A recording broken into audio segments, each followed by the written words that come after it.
Hey, it's Arden with the West Central Montana Avalanche Center.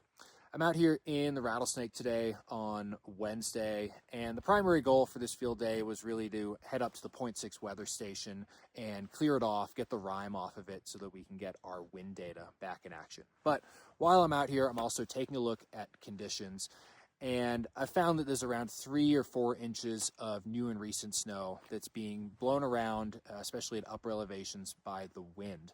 And it's built these small wind slabs on leeward aspects. While I was traveling around the upper elevation ridgeline, I was able to easily trigger several of these small wind slabs that were pretty sensitive.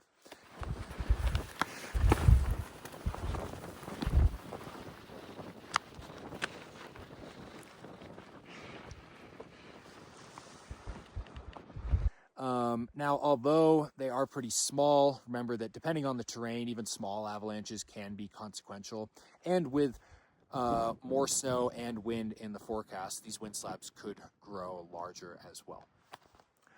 So keep an eye out for any signs of instability like shooting cracks, collapsing, recent avalanches, and look out for these pillows of freshly blown in wind-loaded snow.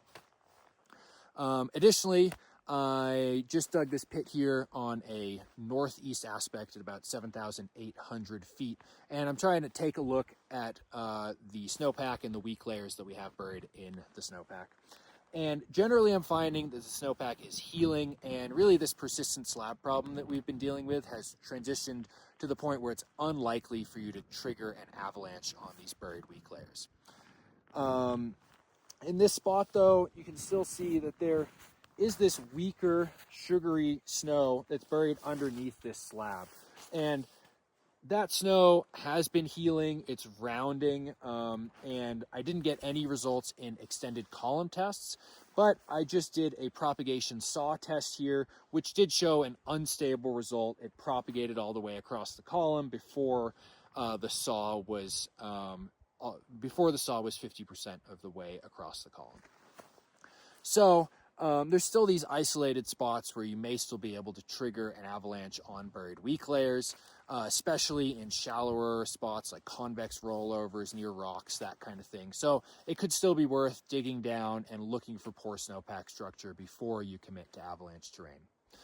Other than that, this time of year with the high sun angle, the sun can definitely be pretty strong. So if the sun comes out, keep an eye out for those wet, loose avalanches.